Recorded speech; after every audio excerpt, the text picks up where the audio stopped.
Okay, I'd like to call this Thursday, April 14th meeting of the Livingston County Board to order. Invocation tonight by Darrell Holt. Will you join me in prayer, please?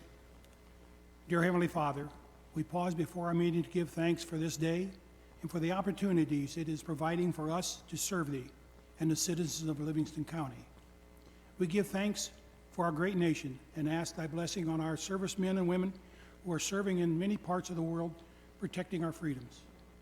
We ask also, we set about our business before this meeting for Your presence and guidance, that we may do Your will. These things we pray in Thy holy name. Amen. Amen. We have the Pledge of Allegiance led by Jack Vietti.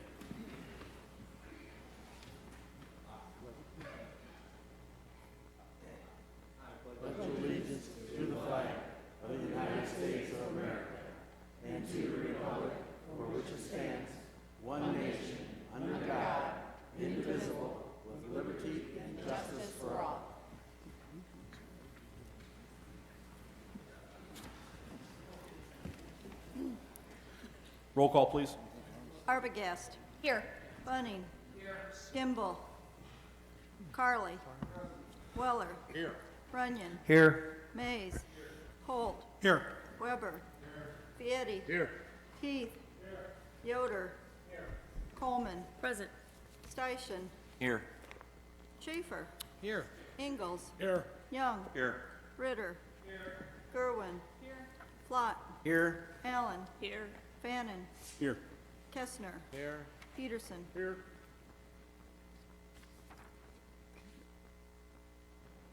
Okay. Everybody has the agenda in front of them. Entertain a motion to approve the agenda. We'll move. Motion by Young, second by Ritter. All those in favor? Aye. Those against? Motion carries. Everybody has the minutes in front of them for last month. 2 sets. 2 sets, I'm sorry. Entertain a motion to approve the minutes. So moved. Motion by Young, or Weller, second by Holt. Discussion? Hearing none. All those in favor? Aye. All those against? Motion carries. Tonight, I have the honor of recognizing the Dwight High School boys track 4x800 relay team. If you guys would come up to the podium.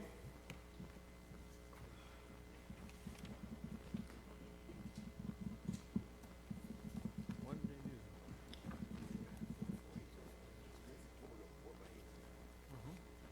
Miles, aren't they?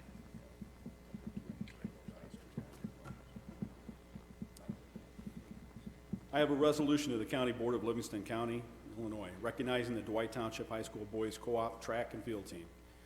Whereas the County Board of Livingston County, Illinois does hereby recognize and congratulate the Dwight Township High School Boys Co-op track and field team for winning the 4x800 meter relay and the 4x800 and the 4x400 meter relay at the 2016 Illinois Prep Top Times meet.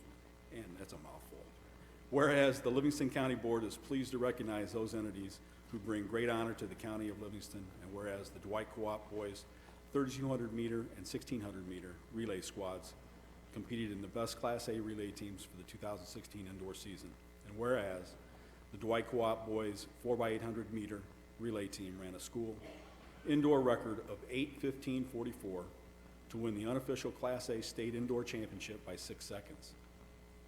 And whereas the Dwight Co-op boys 4x400 meter relay team ran a winning time of 3:35:37 out of the first heat to win the unofficial Class A indoor state championship. And whereas team members included Michael Bennett, Blaine Livingston, Connor Livingston, Michael Mankowski, Kobe Smith, and J.C. Santos. And whereas the coaching staff included Larry Lane, Malia White, Melissa Funk, Trevor Howard, and Allie Rossi.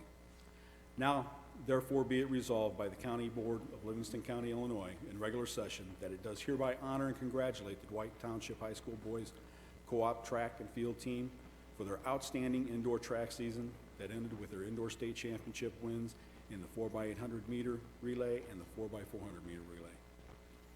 Entertain a motion to pass this resolution. Mr. Chairman, Motion, motion by Weller, second by Holt. All those in favor? Aye. All those against? Motion carries. Passed and adopted on this 14th day of April 2016. Congratulations.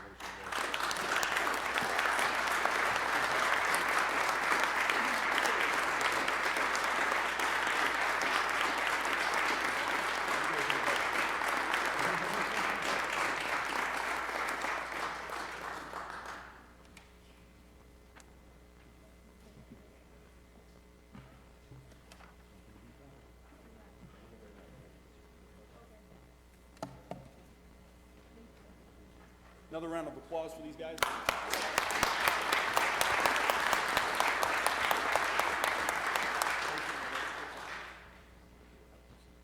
You're welcome to, if you'd like to. You don't know me, do you? Okay. He asked me if I wanted to say something. Well, people who know me, they don't give me that opportunity because they know I'm long-winded. But I just want to thank the board for this honor and recognition tonight for these young men. They have worked hard to get to this point. They're all seniors. They've done an outstanding job for 4 years representing our community and our school, and we're very proud of them. And this is just the start of something special this season because there's bigger fish to fry. And by the end of May, we've got a lot more goals that they've got a lot more goals they want to accomplish. So if you follow us through the paper and on the internet and things like that, you'll be really excited for these young men. They're great, and once again, I'd like to thank you for this honor. Thank you very much.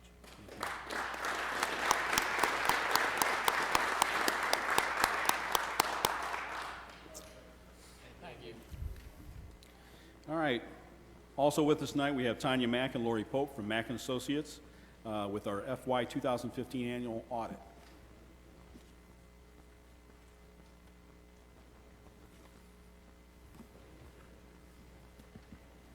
Hi, I'm Tanya Mack with Mack & Associates. Everybody should have a copy of the audit there in front of them.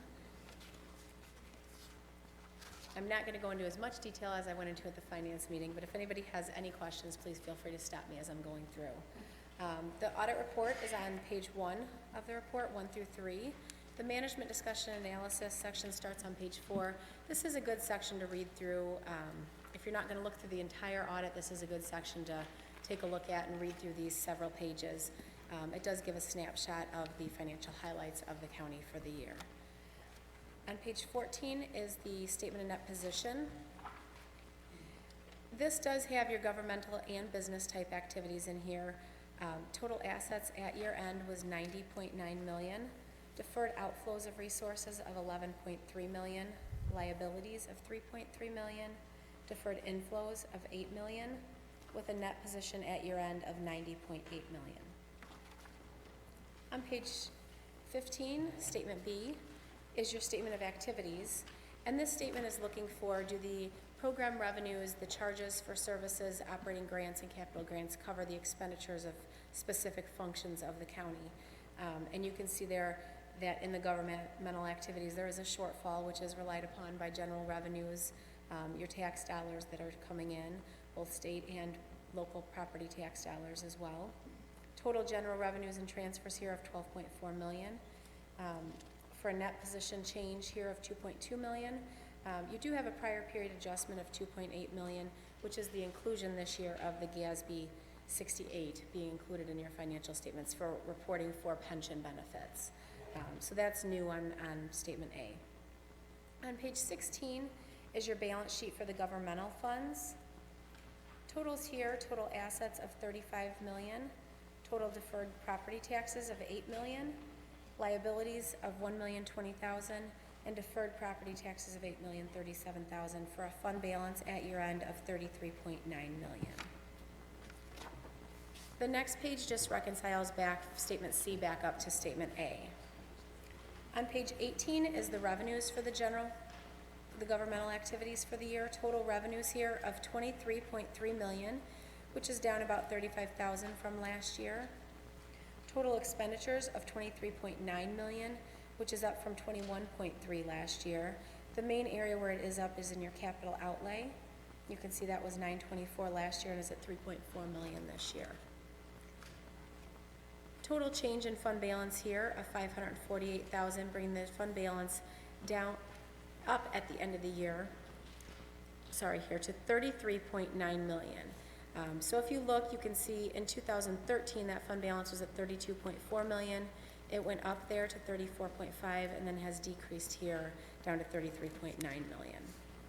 On page 20, this statement just reconciles back to statement B, to your statement of activities. The next 3 pages are your nursing home funds. And you can see here total cash on hand in the nursing home funds of 536,000 at year end. Total assets, including the building and land, of 1.9 million. On page 22, this is the activity for the year. Expenditures of $1,900, and then your depreciation on the building of $82,000. Interest income coming in of $326, for a net position decrease here down to 1.9 million. I'm going to flip back just in the footnotes and point out a few of the footnotes just for you to take a look at. On page 40 is your capital asset activity for the governmental funds. Page 41 is the capital asset activity for the nursing home. Page 42 is your activity there for the 911 system. And then on page 43 is your long-term debt activity for your compensated absences and net pension obligations. On page 43 starts your IMRF benefits. This footnote has changed greatly, so there is a lot more information now in this footnote, so something definitely to take a look at as well, that shows your net pension obligations with this footnote. I'm going to flip back to your general fund, which starts on page 71.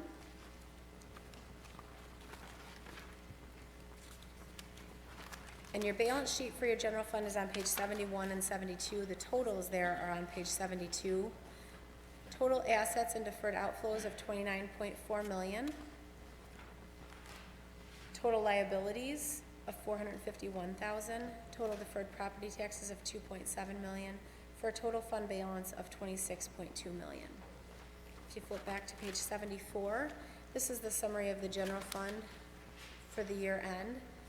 Totals here, total revenues of 14,027,000, total expenditures of 15.4 million. You can see your various transfers in and out of this fund, as well as the proceeds from disposal of assets, for a net change here in fund balance of 1,085,000 decrease to a fund balance of 26.2 million. I'm not going to go through all the other funds in detail unless anyone has a specific question for me. I will jump back though to your property taxes that are in the back of the report. If you flip all the way back to page 166, you can see here there's a 5-year trend for your assessed valuations, tax rates, and extensions. In 2010, your assessed valuation was at 642 million. It did go up in 11, down a little bit in 12, up again in 13, and now down again in 14. So you've kind of been up and down. Your tax rate has basically done the same thing. So you can see your tax rate was at 1.14 in 2010, and now at 1.19 in 2014. The only other thing I will point out is your single audit section begins on page 169. And if you flip to page 175, we did have one finding this year in the report, and this was on the financial statement preparation. The county's personnel do not prepare the financial statements and related disclosures and schedule of expenditures of federal awards. The county engages the external auditors to assist in preparing its financial statements, accompanying disclosures and schedule of expenditures of federal awards. This is something that John is working on, and I feel in this upcoming year should not be a repeat finding. We've kind of given him some guidance on this, and I feel going forward he should be able to do this on his own, and that shouldn't be an issue. Any questions at all for me? Refresh my memory, on page 74, I've got $1,365,000 that's transferred out of the general Yes. There is a footnote on that. And let's see here. And actually, the easiest place to look at that is if you actually look on page 73 and 74. You're gonna see that transfers going into the general account on page 73 are at 1.6 million. The transfers out are going 40,000 out of the general fund, 25,000 out of the tort, 150,000 out of your enterprise zone, 72,605 out of the host agreement, and then out of the Pontiac host agreement, 1,077,000 going out. So those are interfund transfers there.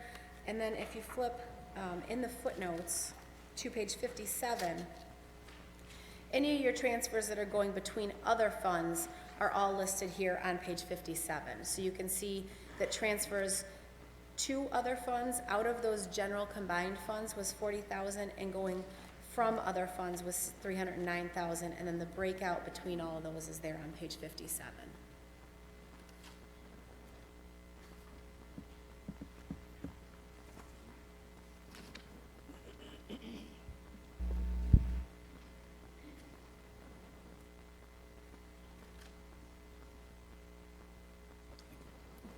Any other questions? Hearing none, I'd entertain a motion to... Thank you, Tim. Motion by Schaefer, second by Coleman. Discussion? Hearing none, roll call, please.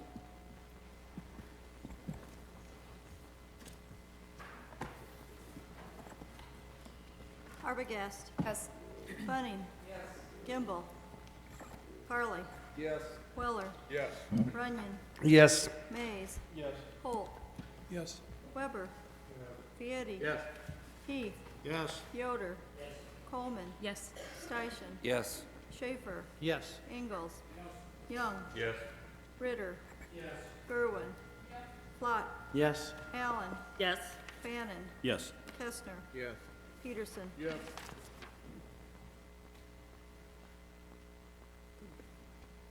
That's all she wrote. Okay, thank you. Thank We you. appreciate it. Also with us tonight, we have a contingency from Enbridge.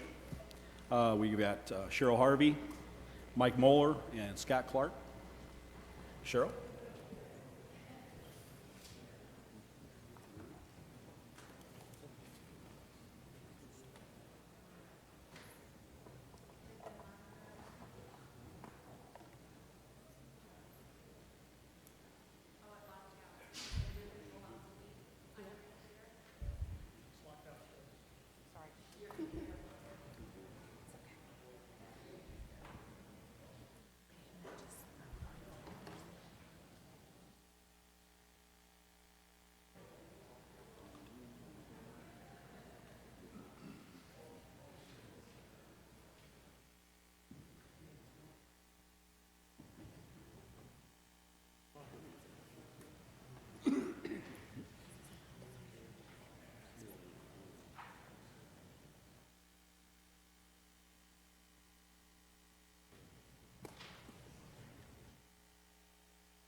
Good evening. My name is Cheryl Harvey, and on behalf of Enbridge, thank you so much for the opportunity to address your board this evening. We're delighted to be here. A few weeks ago, I was driving to the Flanagan Terminal, and a large white plumber's van passed me on the interstate. As the van pulled around in front of me, I noticed a couple of things about it. First, I noticed that the plumbing business was located in Fairbury, a beautiful community right here in Livingston County. The second thing that I noticed was the tagline for the plumbing business, which was written in bold letters across the rear doors of the van. The tagline read, "Such and such plumbing, where a flush beats a full house." At Enbridge, our tagline is "Life takes energy." Energy to create this wonderful world where we live. energy to grow our economy and to make our lives more comfortable. At Enbridge, we are dedicated to connecting people to the energy they need to fuel their quality of life. We do this by delivering energy via pipelines, transporting it safely and reliably. Enbridge operates more than 14,900 miles of liquid pipelines in the United States and Canada. And let me be clear, our number one priority at Enbridge is the safety of our pipelines and the protection of people and the environment. And looking to the future, Enbridge is also creating and generating energy, investing in renewables or green energy, harnessing the power of the sun and the wind.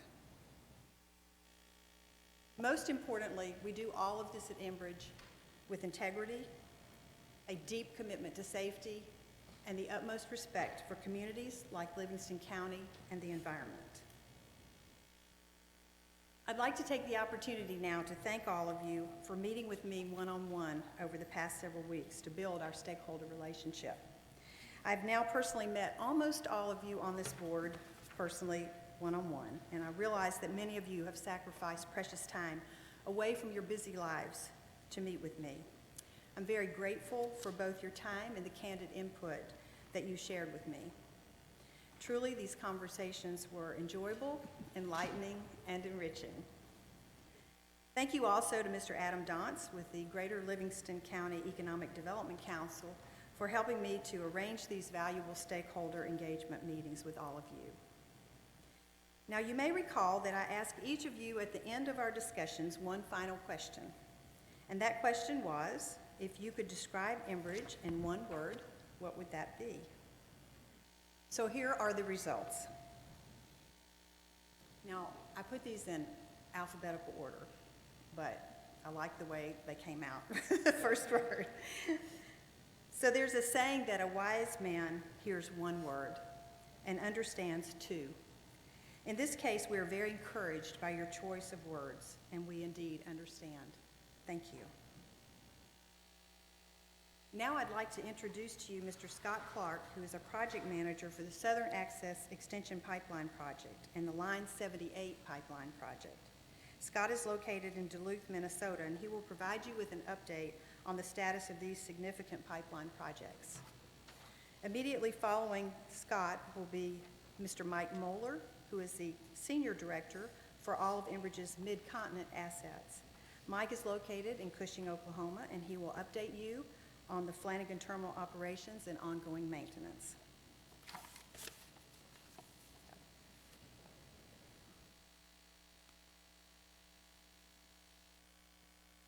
All right, good evening. Like Cheryl said, my name is Scott Clark. I'm Director of Main Lines and Terminals for Enbridge. I was responsible for building the Saks Main Line, which is about 168 miles of 24-inch, and then 80 miles up on the north end for 78, which was 36-inch. I'm just going to kind of give you guys just a kind of brief overview of the projects, starting with Saks. It's roughly 168 miles long, 24 inches in diameter. We move about 300,000 barrels a day, or that's what its capacity is.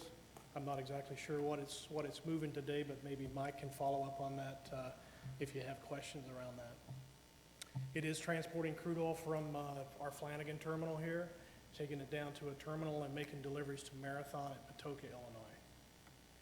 We put that in service just before Christmas. I think we put it into service on December the 12th, was when we made our first delivery into Marathon.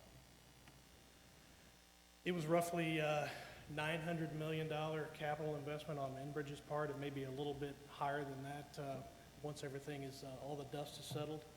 But we had a little over 1,500 people working at any given day during our peak construction this past summer.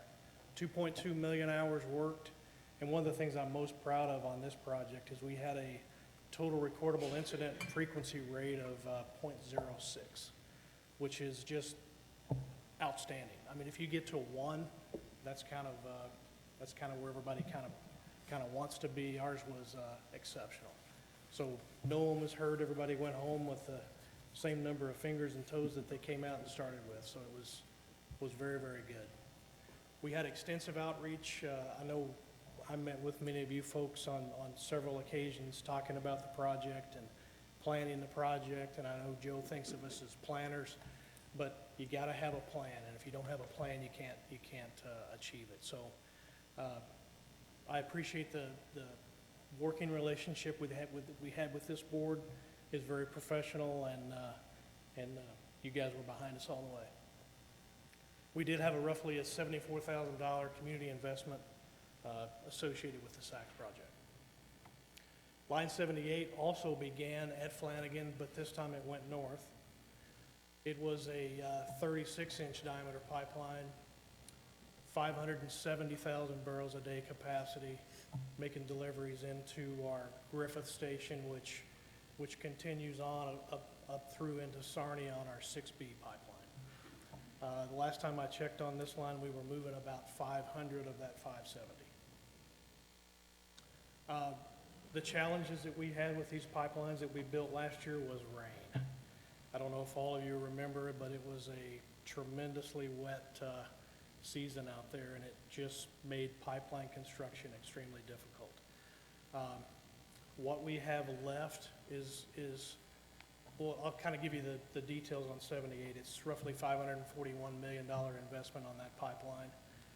We had 900 workers out there at the peak construction period, and more than 85,000 in grants and scholarships given to across the right away.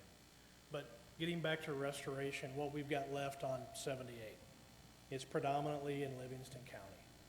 We've got from our Flanagan terminal out to our gate 1, it's about 16 and a half miles. And if you've driven out there, you see large piles of topsoil still piled up out there because the rain just would not stop pounding us. We put that pipeline in service on November the 17th and started making deliveries from that point forward. But what we didn't want to do is get out there and with our large heavy equipment and crush all of the drain tile that we had put in. Tremendous amounts of drain tile. I can't tell you the amount of plastic drain tile. I think I bought more plastic drain tile than I did steel. But we have a significant drain tile system out there. We've turned over all of those drain tile maps over to the farm bureaus, given it to the local landowners, the farmers, so that they know where all of that is. The anticipation is that will work great. If it doesn't, we're here to fix it. We will be coming back out to finish up that restoration. We've got on the slide June to July. I just remember how wet last June was. I don't want to slug through the mud. I don't want to fight that this year. So what we're tentatively looking at is mobbing the contractors in after the 4th of July holiday. So maybe like the 8th of July, somewhere in that ballpark. If we've got dirt flying and no rain, we can normally get about a mile to a mile and a half of restoration done a day with the dozers. So I don't anticipate it being a really lengthy time that we're out there in the field getting all the restoration done, but there's no way in the world I'm going to beat the farmers. I drove in this afternoon and they're already out there working. So what we'll do to compensate the farmers and the landowners is another 100% payment for crop loss for the land that they can't farm this year. So we recognize that. There's no way I'm going to try to race them into the field. So that was our decision, is just pay another year at 100% crop loss over that right of way that we disturbed. Is there any questions that you have of me from a construction standpoint on Saks or 78? Yes, sir.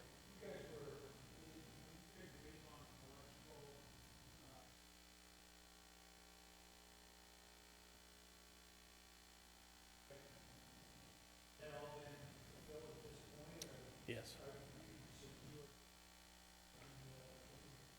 Yes. Yeah. Yeah. Yes, sir. We did struggle with that at several valve sites, though. Yep. This is not a construction question, but how many gallons does a boxcar, or not boxcar, a tanker hold, a railroad car hold? How many, Mike, do you know that? About 250. 250 250? barrels. So, okay, this 400,000 is barrels per day? That Yes, yes, sir. pipeline? Yes. Okay. So that's, Significant rail cars, yes, right? yes. That would tie up the railroad a lot. Right, right. Run out of toes? Did you run out of toes? Any other questions? Any other questions on construction? If not, I'll turn it over to my counterpart on the operations side, Mike Mueller.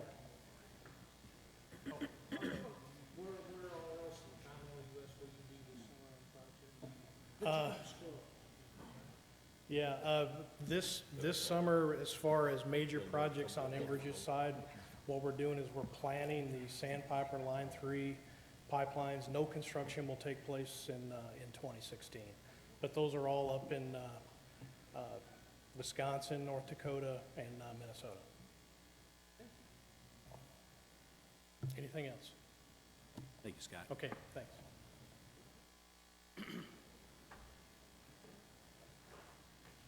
Okay, thanks, members of the board, for having us here this evening. As Cheryl mentioned, I'm Mike Mueller. I'm out of our Cushing, Oklahoma office, and while Scott builds assets for Enbridge, I operate and maintain them long-term. So I'm glad to be here with you guys and look forward to being here as often as you need us to have a discussion about our facilities as they exist in Livingston County. As the screen shows, and Cheryl mentioned, safety is my number one job priority. It is every day my concern that I get each and every one of our employees, contractors, and members of the community home safely. Outside of that, we do stay busy with operating the facility at Flanagan here. There are numerous things that we do to protect not only the people but the environment and the communities around our assets, including Pontiac and the entire Livingston County that we transfer energy through, including, starts with our supply chain, buying good, high-quality steel with a good, robust coating on it. We coat the welds after we've welded the pieces of pipe together.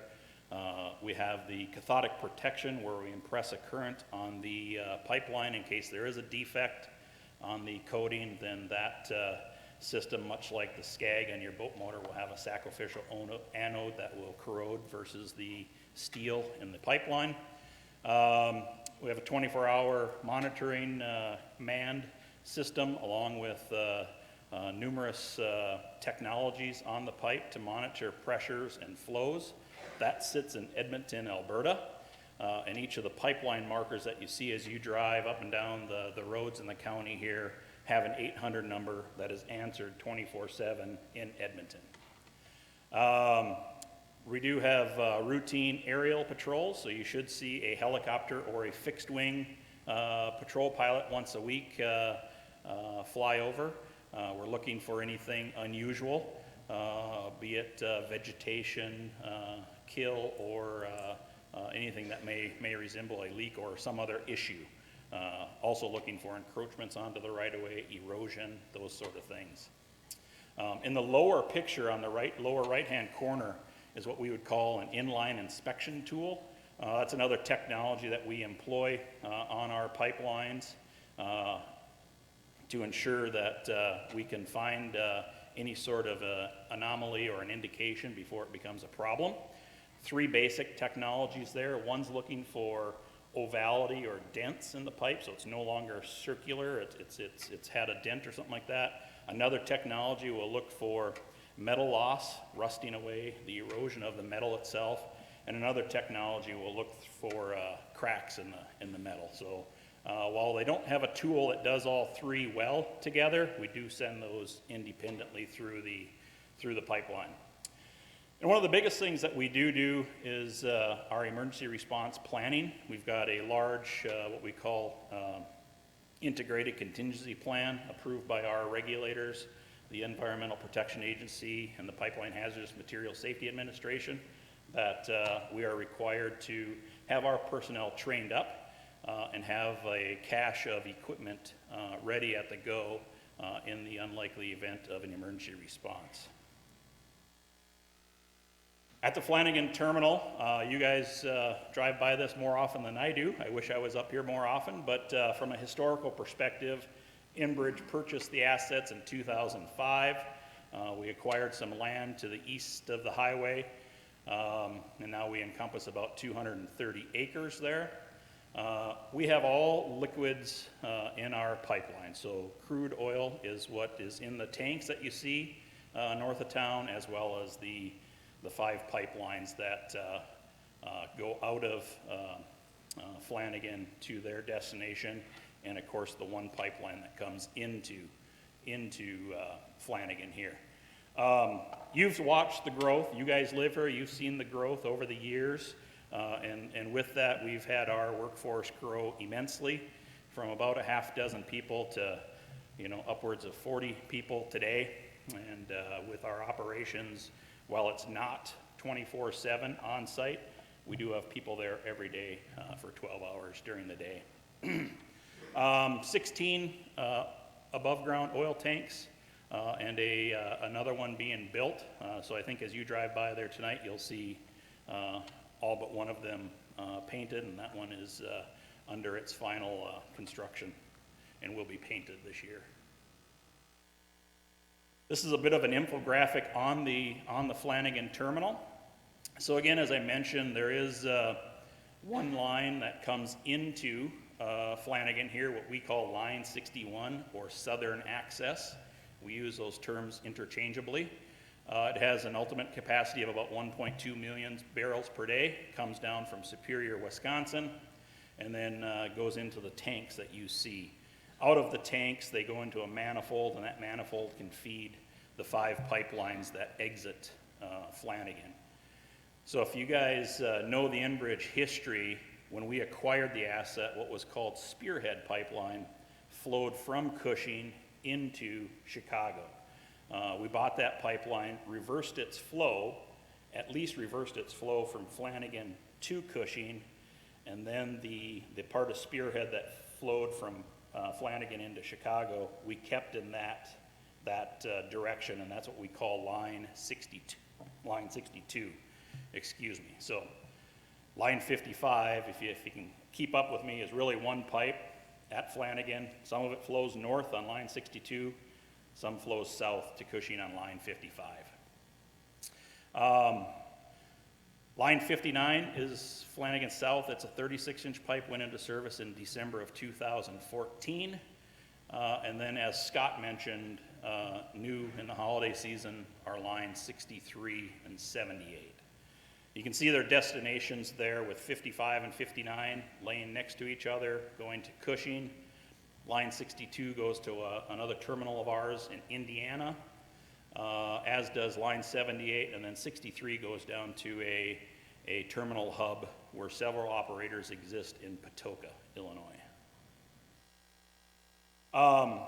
So currently, we do not have any additional expansion plans from a pipeline, pumps, motors perspective. With the culmination of the projects that we talked about with Flanagan South, Saks, and Line 78, and the growing of our staff from 5 to 40, we do expect to build a building out there to house these guys. You see several trailers on our sites. We're trying to provide long-term working quarters and shop quarters for those valuable employees, and you'll see us build those buildings this year. Like I said, we don't have any projects on the books for the Flanagan area, but we continuously engage with our customers, and as soon as something were to come to fruition, we would certainly be back as we were planning for that project. But again, we don't have any of those on the go at this time. I mentioned the storage tank. We're expecting to wrap that construction up here this year, get it painted white, and then you might see some activity henceforth whereby regulation requires us to take those tanks out of service, completely scrub them, make them gas-free, inspect them, make the repairs, and then put it back into service. So you will see us do that on occasion. Outside of that, like I say, the operating lines have been operating. The new lines that Scott just built have been operating extremely well. Line 78, typically between 300,000 and 400,000 barrels a month is what it's been operating at. The Saks line down to Patoka, typically around 200,000 barrels per day, and those numbers have been pretty steady since they've gotten switched on. You will see at our valve sites that as early as next week, our mechanics and technicians will be out at the valve sites. Again, we have regulations that we must meet, so once a year we will shut down the pipeline. Edmonton will hit a button to close the valve. Our guys will go out and physically put their eyes on it to ensure that that valve indeed did go closed to the fully closed position. And then they'll reopen it and we'll restart the pipeline. So you'll see that, and you'll see other times that we may access those valves for maintenance or communication issues or whatever the case may be. But the lion's share of the activity that you would see, as Scott describes, not going to happen until July. From an operating perspective that I deal with every day, should be small trucks and limited number of people. I don't have the wherewithal that Scott does when he builds these projects. So with that, a bit of a summary of the operations. Do you have any questions for myself or the rest of Enbridge here? Yes? Which side did you say you were going to do the more permanent working quarters? Did you say that was going to be on the east or the west side of 23 there? That'll be on the east side. And what sort of a building are you imagining? What will that, an idea what that will look like? It'll look very similar to the ones that we have, where it'll be a white metal building, and inside that will be some office space on one side, probably some conference room areas, and then a large shop where we might be able to pull in some larger trucks, pull in one of our large valves, have a crane in there, be able to take a valve apart or do maintenance on parts of our system, as well as be able to do some welding in a shop. So what sort of security or lighting, I mean, would this be lit 24 hours a day? What sort of a? It would be probably very similar to what is across the road and to the existing stations on the east side, where we would have lighting to light up towards the building. Okay. Yes? On the lighting issue, what kind of, what are you guys looking at as far as to minimize light pollution? It appears that there is quite a bit of light obviously coming to protect the assets that are out there. What kind of steps are you guys taking to minimize light pollution for the surrounding county? Yeah, so we do have design houses that put a lot of work into the design of that to get a minimum standard lighting for everything. We also, the type of lights that we buy, predominantly they're going to LED nowadays. While they're a little more expensive to put in, they are cheaper to operate and maintain. But again, if there's concerns by your part, I'd like to talk about them one-on-one and see if we can't make some changes. So if there is concern, I don't know, Cheryl, if you've heard concerns, but I'd like to hear about those and see what tweaks we can make. Absolutely. The other question I had was, in the event that something should go wrong, God forbid, to where we need an emergency response from Enbridge, where is your emergency response team located to have that happen? Where are they stationed currently? So we've got about 40 people that live in and around our Flanagan terminal that are trained, competent as first responders, and they're involved in what we call our emergency management team. So they would be the first responders, set up the initial response. We would have people come over from the other parts of our system. We've got people in Griffith, Indiana. We've got a large contingent in Griffith, Indiana, so about a 2 hours drive for that. But we do have people right here, and we've got a cache of equipment right on our site as well. Yes?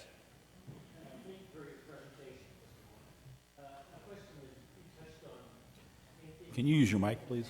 John, can you use your mic? You mentioned emptying and cleaning the storage tanks. Where does that wash water go? That wash water, they would gather that in frac tanks and truck it off for proper disposal at a licensed facility. It's typically not water, it'd be more like a solvent, citrosolve or something like that, to get it to cut off that steel and become gas-free. Thank you. Yes. Yeah, I just want, does all our energy get pumped to additional storage sites, or does any of ours go to direct refineries? Well, they, line 62 and 78 certainly go to the Chicago-based refineries and is consumed there. It does on Saks go down to Patoka, where it can be accessed by the P66, Phillips 66 refinery there, but Marathon is our partner in Saks, and they put it on their pipeline to their Robinson facility. So that just on the, is it the Indiana border, not quite down to Kentucky. And Cushing, I understand, is just the biggest oil repository in the world, or certainly the continental U.S. Yes. It's a parking spot for you guys and everybody else, right? It's one of the biggest. Okay. It's probably, it is the only thing like it where it's all in tanks. There are other 80 million barrel storage facilities, but typically they're in salt caverns under the ground. So, yeah. Cool. Okay, thank you. Carolyn, Yes. use your microphone, please. There, that's better. If there are residents out there, there's a Whispering Oaks subdivision out there, and I wonder if we would hear from them at the same time tonight so that they could ask questions while Enbridge is still here? The Enbridge representatives are still here? No. Are you going to wait till then will Enbridge wait till the public comment session to address those concerns? Public comment session Yeah, for, there's a public comment session at the end of the meeting. We're not going to do a question and answer in public comment, Carolyn.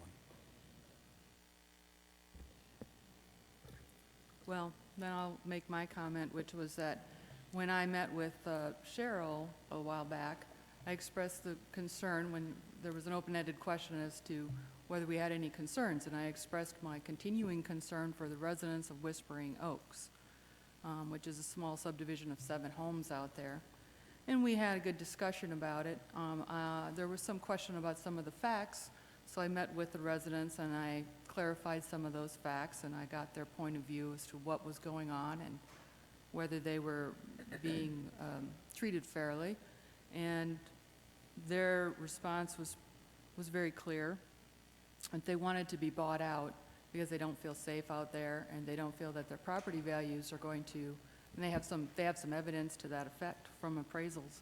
And so I wrote a letter to Cheryl, who then I got the response from you, Mr. Miller, the other day, and I appreciate the response that you'd responded, but I didn't appreciate the substance of it, because essentially it says they will do nothing for the residents out there except comply with law, which we all know is imperfectly written, imperfectly enforced, and often after the fact. So it's become a rather industrial area, and I really think that given the impact of the facility, I still am of the opinion, after reading your response, it doesn't change my opinion that a truly good neighbor who's interested in integrity, safety, and respect would put that into action and take care of these landowners, which for what is a tiny, tiny amount of funding, and I stand by that.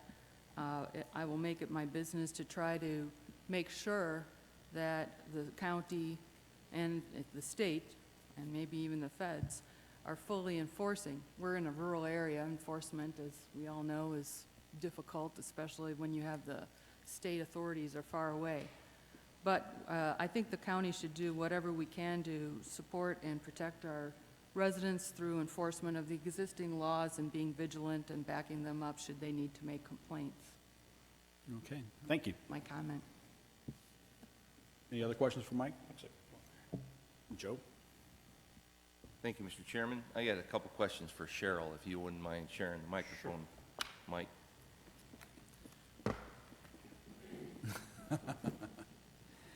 You're being set up, Cheryl. I promise not to put her on the spot too bad. Cheryl, you shared a couple of things with me when I met with you. One about the response you had for the local teachers that attended the Keystone Institute. Would you share that with us here tonight, please? Thank you.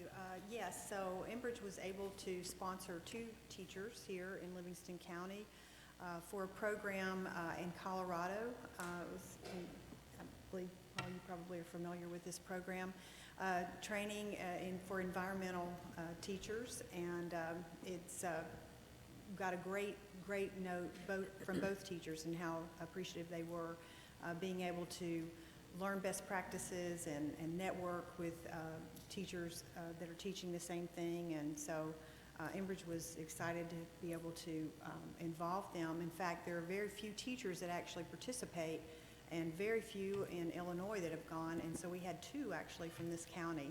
So that was great. And I know that you support education in this county very much. And so we were happy to engage and collaborate with you on that project, so thank you. And the other thing that I wanted you to probably briefly touch on, I was contacted earlier this week. There's some more news came from the Enbridge staff. One of the things that they had been working on for quite some time, I think it was already in the works when you came on board with the Rider program here in the county. They're going to implement for a couple of years. They've got their funding come available for some scholarships, and I think there'll be more. Mike Wortham was going to be here tonight, but for what I see, he snuck out. He got out on us, and hopefully he's going to make another presentation. But if you want to briefly touch on that with what you can Yes, let everybody know. So Enbridge will be supporting 2 $5,000 scholarships, a total of $10,000. So, yes. Good, thank you. Is that per year? Yes.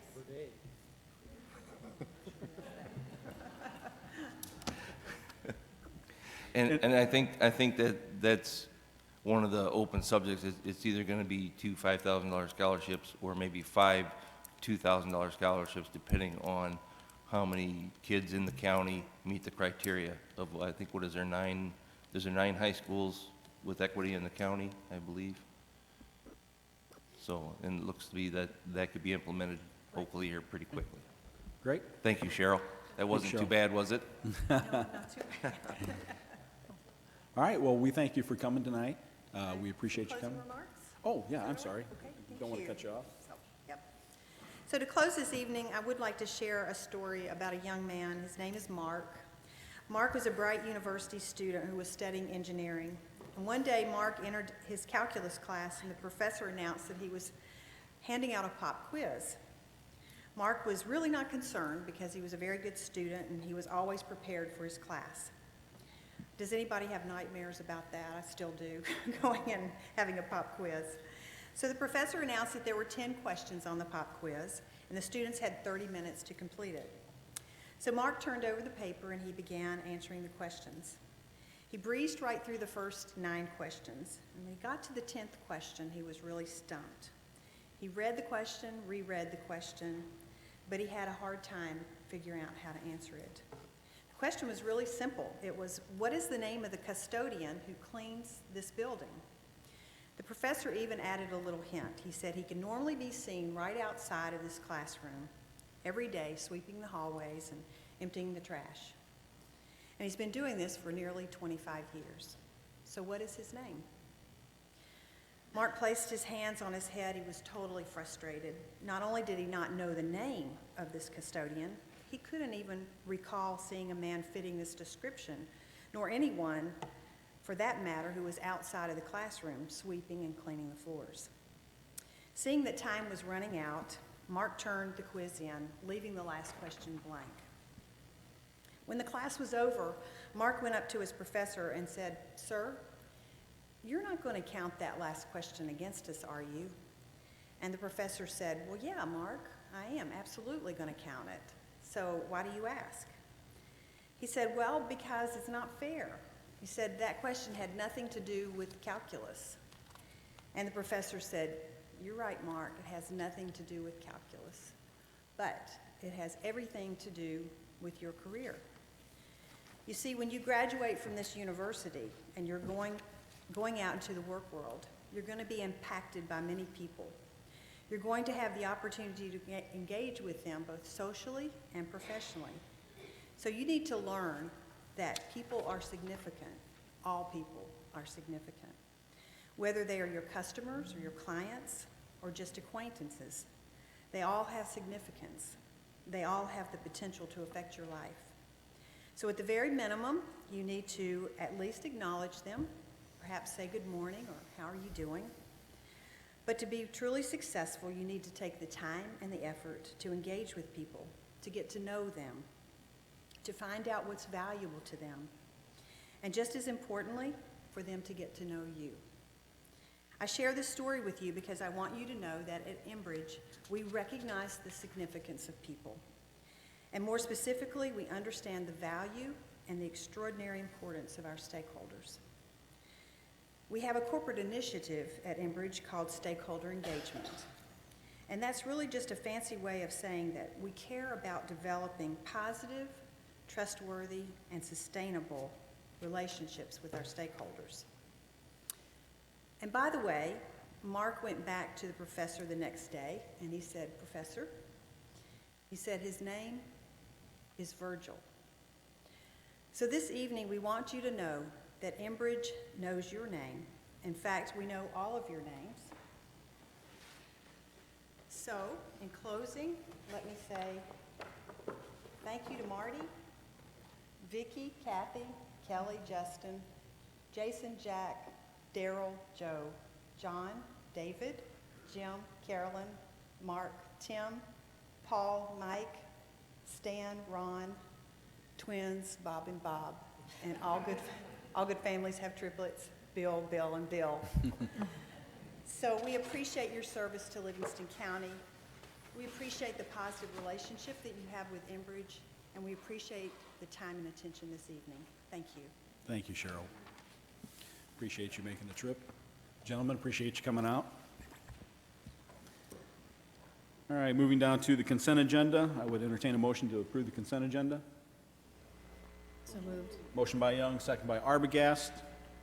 Roll call. Roll call, please. Arbogast. Yes. Bunning. Yes. Carly. Yes. Weller. Yes. Runyon. Yes. Mays. Yes.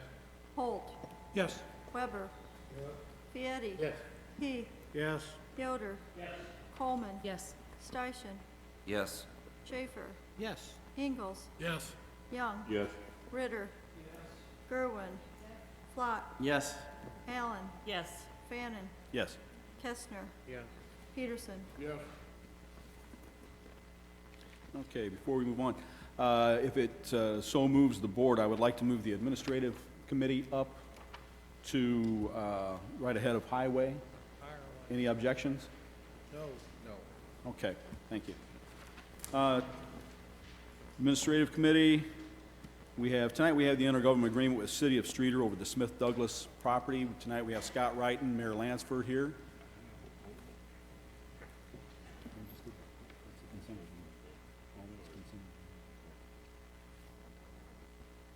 Yeah, come on up. Everyone has before you the intergovernmental agreement concerning the development of the former Smith Douglas property. Scott and Mayor Lansford are here tonight to answer any questions you might have concerning this document, along with myself and our attorney. Seth was here. I don't know if he stepped out or... There he is. Okay. So, I would entertain a motion to approve the intergovernmental agreement with the City of Streeter on the Smith Douglas property. Motion by Ingalls, second by Kestner. Discussion? Questions? Oh, I have questions. My first question is that this was presented as being urgent because City of Streeter is applying for a new TIF district, and what is it, April 25th? Is that correct? The City of Streeter has to go through a very lengthy statutory process of hearings and notices, and we began that process several months ago in accordance with the law, and we're scheduled to take action on the TIF on April 28th. And for this property to be in the TIF and be eligible for the potential use of funds for remediation of the site, we're hoping that you could act on the IGA before we have to act on the TIF. But if you have, you're gonna apply for the TIF regardless of whether or not this property is in it, correct? That's correct. The TIF is a larger project on the south side of Streeter. This is perhaps the largest and most contaminated of sites in Streeter, and so we were hoping to include this large blemish on the south side of the city in the TIF. But you are correct that if the Livingston County Board was to not proceed with this, we would just simply have to take it out of the TIF. But for the record, you could add it to the TIF later. It's technically possible, but it's very lengthy and expensive. The process of going through all of that advertising again costs thousands and thousands of dollars. Just to put the large ad in the paper costs $5,000. We have to notify all the hundreds of people again. So you're right, that technically it is possible, but it would be not only an unfortunate delay, it would also be a very costly delay. Well, it's dismaying that most of the board members didn't know anything about this until about a month ago, even though it's been worked on for a year. But that's probably not your fault exactly. I will state a couple of other questions. And one is, I looked at the letter from the IEPA to Senator Barrickman about this project, and in it they talk about doing only part of the project, only part of the property. So do you have any intention at this time to do only part of the project? It's our intention to remediate the entire project eventually by whatever means that we can. My guess is that you might be misunderstanding what was in the letter.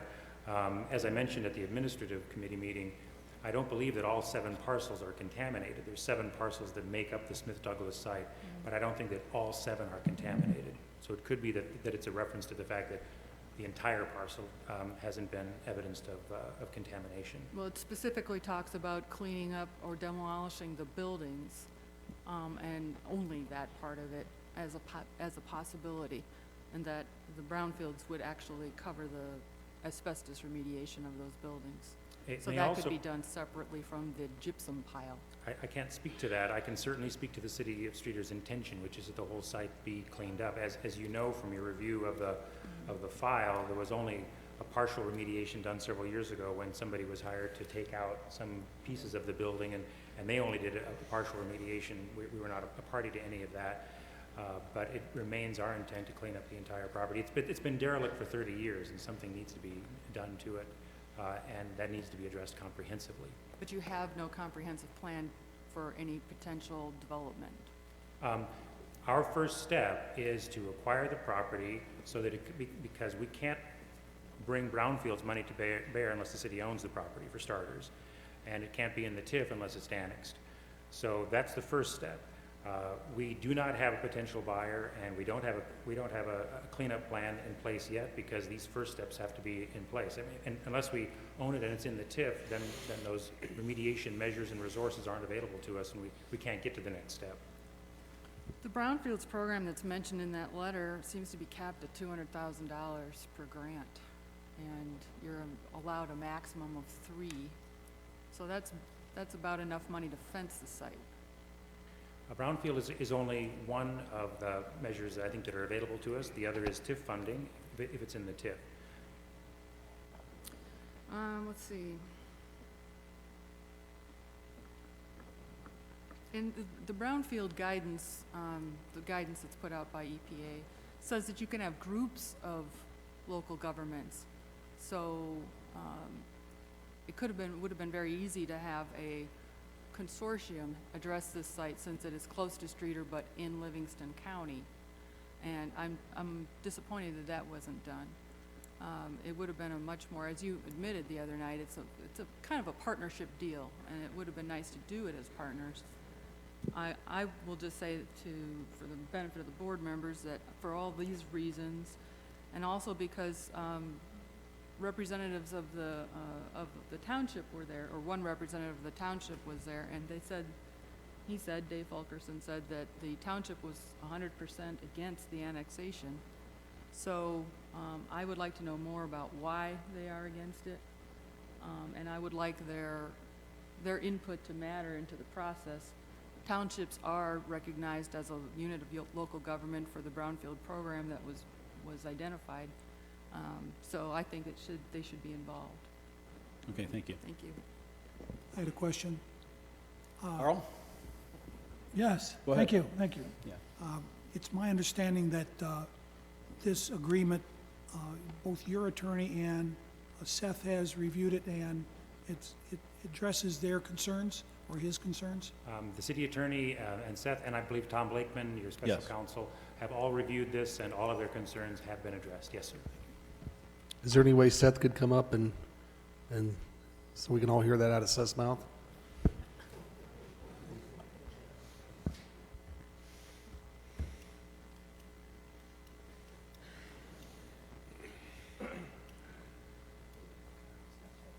I'll be very brief. The committee meeting, not the administrative committee meeting, but the Ag and Zoning Committee meeting, there were several legal issues that were raised that were concerning to myself and to Tom. Since that time, we had an opportunity to sit down with Streeter's attorney, Ms. Cherney, and the mayor, and we discussed some of those issues. We were able to go through all of that. There were some adjustments that were made to the intergovernmental agreement. So from a legal standpoint, the concerns that we had were addressed. Now it's a political issue for you all to decide. Great, thank you. Any other questions? Mr. Schaefer? Have you guys any consultation with the title company about them overriding this thing? Yes, we have, and that was also part of the legal review, and the title company has indicated to our city attorney that we'll be able to get clear title once all this is complete. Okay, so they're cool with it, and there won't be any $20,000 research additional done on that? Thankfully, no. Okay, good. Okay, cool. Any other questions? Yes, please, may I ask? Ms. Coleman? What is the township's reason? What do they disagree, why do they not want this to go? Does anybody know what the disagreement, why they don't want the? So like Carolyn said, this is new to me, and I don't have any balance for the arguments. I was at the meeting before, I believe that they have some anxiety over their taxes going up, maybe not substantially, maybe we don't know, and that they're not really gonna get much in exchange for that. I'm not educated enough in this subject to call it a likelihood, but that possibility, and they had anxiety over that. And that was over... That's the long and short of it. The anxiety over their property being annexed, correct? No, of their taxes going up. Well, it was all be part of the same process, but yeah, Right. that they would pay higher tax rates as a result of being incorporated into this entity. Right. Which Let me- we have no control over. Let me say that Newtown Township, which is the township that this is in. You are correct. Was present at the review board meeting that we had to go through the TIF. They voted for it at that time and expressed no opposition to annexation. It's certainly possible that they could have changed their mind after that. The only property that is annexed is the Smith Douglas property. So I don't understand how Okay. that could negatively affect anyone. Furthermore, I think as you all know, the property has generated no taxes for 30 years. So any plan that could reasonably produce a productive redevelopment of the property means taxes for everybody eventually, and certainly corresponding improvements to the adjoining properties. Well, I didn't mean to convey advocacy. I was just acting as a Understood. gumshoe reporter. Sure. You also said the other night that the property owners, homeowners in the area that were not, being annexed in, there would be no adverse effect, or appeared to be no adverse effect to them.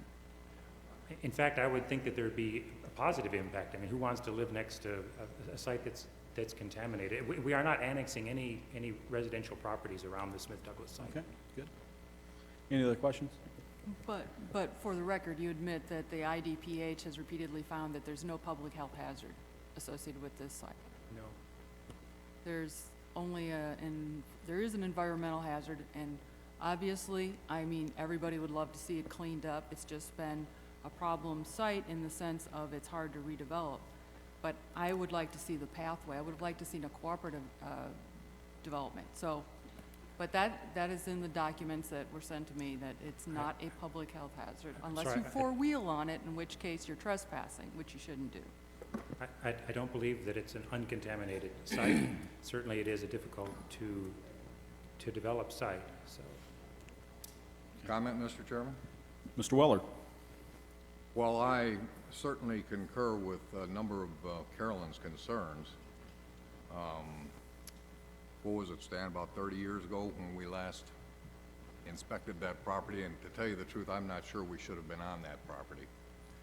Am I interested in walking back on it right now? No, sir, I'm not. And I think if we have an opportunity to try to move forward to get that area cleaned up, especially sitting that close to the river, maybe this is our opportunity. Right. I commend Streeter. I am disappointed in the fact that this has been going on for months and you wait till the last minute to come to the county board. There's always improvements we can do in communication. The city did notice up Livingston County in accordance with the law for the tax increment financing district, and we have had communications with your board staff. And I also mentioned to the administrative committee that this is just a first step in what is likely to be a very long process, and we are very pleased and open to have not only open dialogue, but an agreement with the county later on, if we can get past this first step, to make you an integral part of whatever we would do in the development of it. This isn't something, as Carolyn has mentioned, that can be done by one entity by itself. We have to be the lead, but it's not to be done alone, and we should do this in cooperation with Livingston County. Well, I appreciate Streeter taking the bull by the horns and addressing this property that's been sitting out there for over 30 years as an eyesore to the county and making the attempt to get it cleaned up. On that, roll call, please.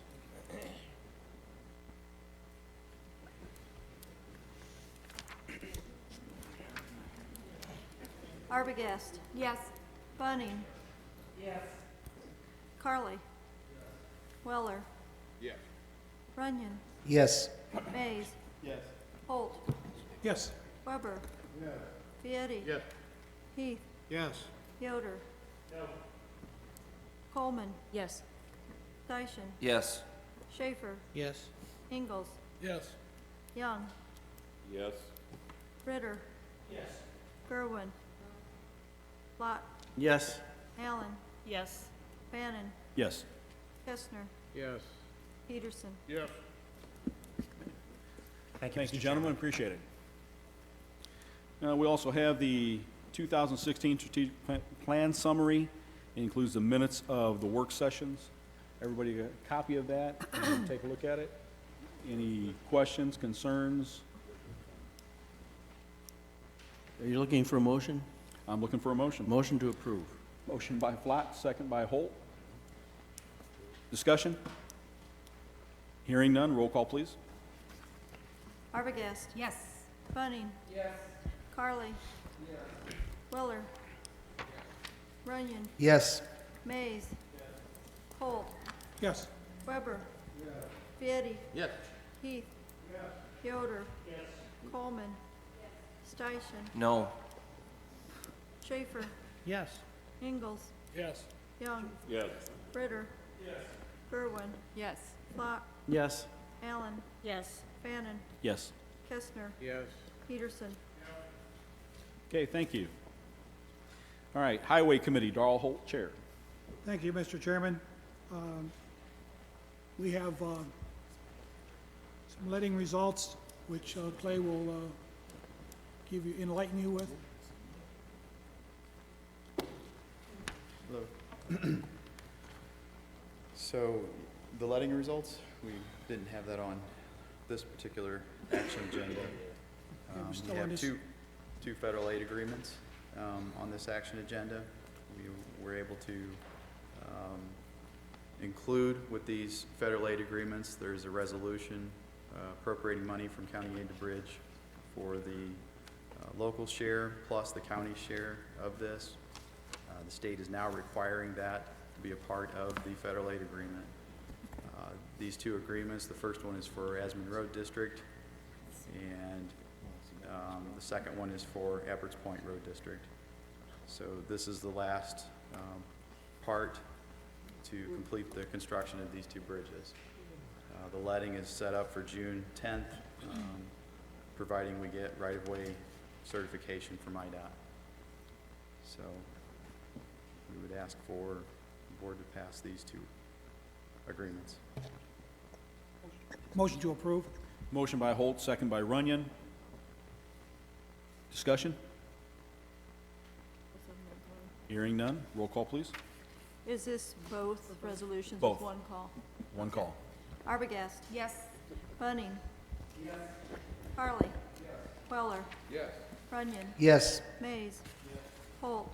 Yes. Weber? Piety? Yes. Heath? Yoder? Coleman? Steichen? Yes. Schaefer? Yes. Ingalls? Yes. Young? Yes. Ritter? Gerwin? Flott? Yes. Allen? Yes. Fannin? Yes. Kestner? Peterson?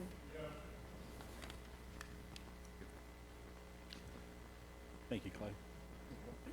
Thank you, Mr. Chairman. Okay, thank you. He's not. Agricultural and Zoning Committee, Bill Flott, Chair. Thank you, Mr. Chairman. If committee members didn't attend our committee meeting, it was the most interesting of all the committee meetings this month. Chuck Shoup is here, and he's going to take care of the first two items on the action agenda. Okay, for the first item you have on your agenda is regards to a proposed subdivision or re-subdivision of property, which is zoning case SF 216. I did put a report in your packets in regards to this, which is a proposal to redivide two existing lots in the Richwoods Estates subdivision, which lots 14 and 15, which are going to be divided into 5 new lots, or which are part of the plat that are part of the report sent to you. It's from Russell and Robert Rich, who originally developed the subdivision, are now asking to divide their own 2 lots into 5 lots as opposed to 2 lots. Both of those gentlemen are present here this evening, so if you have any questions of them, they'd be able to answer questions you have on regards to that. This is a matter that's been discussed for several months. Originally went before the Planning Commission back in November of last year, and there was some discussion in regards to some of the area property owners objecting to that. And I kind of made a note in my report in regards to that, but I incorrectly left out that at this current time, there are no objections to it, in that all the property owners within the Richwood Estates have viewed this proposed re-subdivision of the property, and they've worked to redo the covenants on the property so that all the property owners within the subdivision now have a say-so in the future development of the property, as opposed to just the Riches who developed the property and going forward with that. So all those issues have been worked out. It did go before the Planning Commission. They had no objections that were noted at the Planning Commission in regards to this proposal. And it did go before the Ag and Zoning Committee in regards to the subdivision being approved, and the committee also recommended the approval. There's some variances that goes along with this as far as some of the lot widths, because this is on some cul-de-sacs, so their limits are going in regards to this.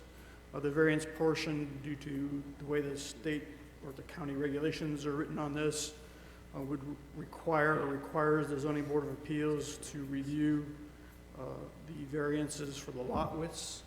The zoning board was set to meet last Thursday, but I couldn't get a quorum to meet for that meeting, so they were unable to meet. So your approval on this is a contingency of the Zoning Board of Appeals approving the variances in the lot widths and doing a public hearing in regards to that. They're scheduled to meet on April the 20th is the first time I could get them together and have a quorum available to do that. I did have a zoning board member pass away, so that kind of limits the numbers I can have for quorum. So, questions you may have?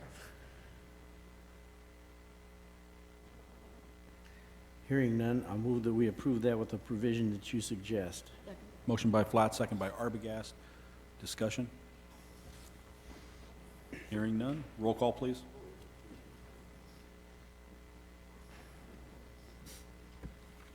Arbogast. Yes. Bunning. Yes. Carly. Weller. Yes. Runyon. Yes. Mays. Holt. Yes. Weber. Vieti. Yes. Heath. Yes. Yoder. Yes. Coleman. Yes. Steichen. Yes. Schaefer. Yes. Ingalls. Yes. Young. Yes. Ritter. Gerwin. Flott. Yes. Allen. Yes. Fannin. Yes. Kestner. Yes. Peterson. Chuck, would you, Sure. The second zoning case you have is zoning text amendment ZT 116. You're all familiar with this. This is extending the moratorium on the wind regulations, which would be a 230-day extension starting tomorrow on the 15th or after tomorrow on the 15th, extending to the end of the existing term on the county board to November 30th of this year as the county board sits today. The committees were set up today, so that's to extend to the end of that. You authorized the county board to move forward with this zoning text amendment. We did hold hearings before the planning commission, the zoning board of appeals. Both of those organizations asked that we go ahead and approve or suggest or recommend the approval of the zoning text amendment. John Slagle did come and provide testimony at the zoning board of appeals meeting in support of the zoning text extension. And also through John, the Indian Grove Township Regional Planning Commission has also recommended the extension of this text amendment. Those are the only comments I had in regards to that. It has been before the Ag and Zoning Committee, and they've also recommended the approval of this. I don't think there's much else to say. motion to approve? Motion by Flott, second by Young. Discussion? Hearing none. Roll call, please.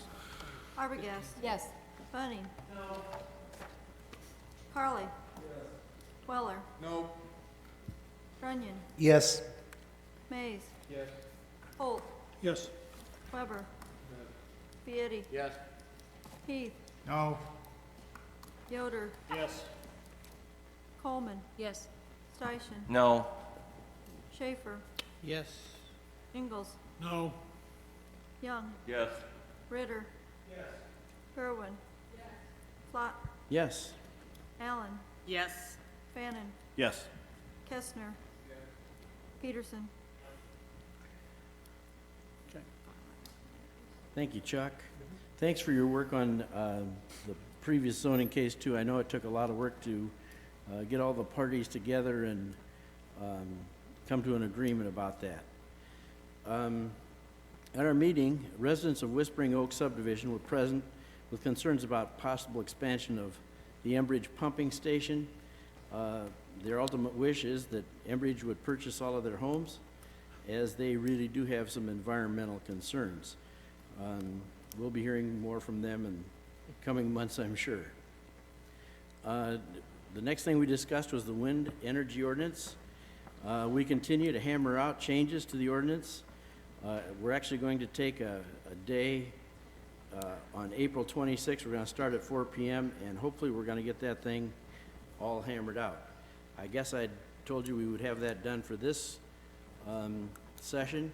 However, we had lots more suggestions that were handed in, so we're going to deal with all of those on April 26th. I'm meeting with the landfill. Crews are in the process of picking up litter along I-55 and Route 66. It's been a massive job because of the wind.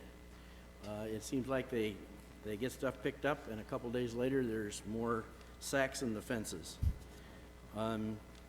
Smith Douglas, we referred the intergovernmental agreement proposal to the admin committee, and we just took care of that.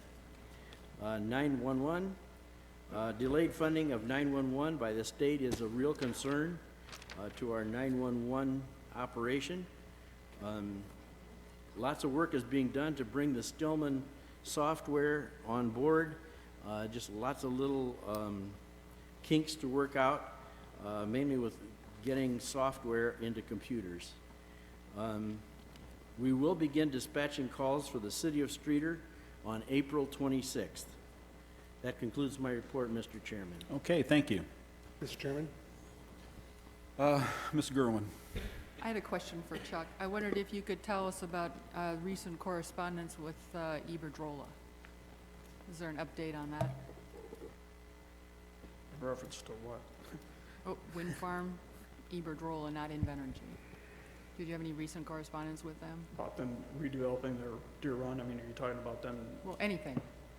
My only correspondence that they've commented in regards to the wind regulations. Okay. They haven't commented on any development of any wind farms or anything like that, no. Okay, thank you. Mark? Yeah, I'll ask Bill, but maybe Christie's the one that maybe I should ask. When is the deadline for getting a referendum put on the November ballot?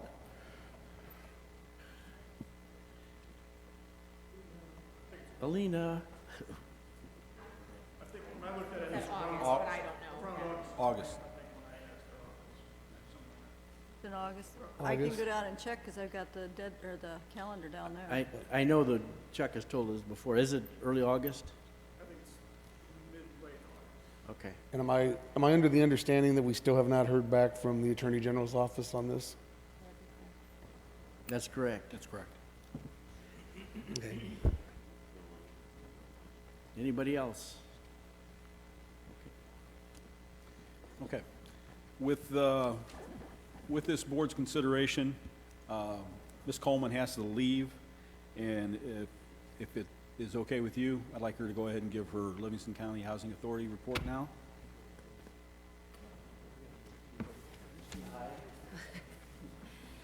Very briefly, the public housing assessment system, which is done by HUD, did return the 2015 year review results. It's because they have such an outstanding record, they're not required to be reviewed every year, but they give them the results anyway as a courtesy. Only points I think were taken off were for occupancy, and that was a confluence of factors, including non-smoking. They changed that big turnover in apartments because they went to non-smoking, and so the turnover of those apartments took an exceptional long time. Pre-applications can be made for the St. James Place at the Housing Authority office. It's 903 West North Street here in Pontiac, or by phone, 815-844-6013. We are on target for July occupancy as best I understand. Anyone interested in helping with volunteer opportunities are encouraged to call the Housing Authority office. We have lots and lots of volunteer opportunities going, especially with the students in the summer, the kids that live there. Our next meeting is on May 18th at 1 p.m. at the Housing Authority office. Does anyone have any questions?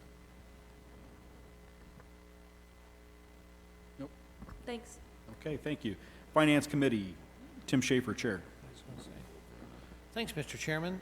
Shelley, our assessor, is with us once again because she's doing a bang-up job selling our services.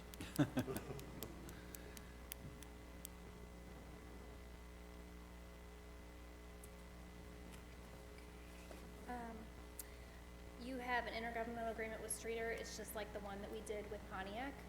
We're just trying to work together to share our data with them. So it's just like the one you guys had for Pontiac last month. Any questions for Shelley? Any questions?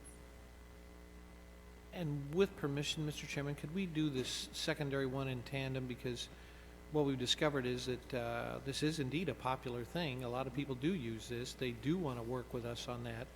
And toward that end, we've developed an additional resolution for your consideration, and we might as well just do them both, so that any that are below $5,000, which it appears that's where we're going to be, anything above would come before us, but anything below $5,000 that they're going to contract with us for, that we can administratively handle instead of dragging her out a Thursday a month until perpetuity.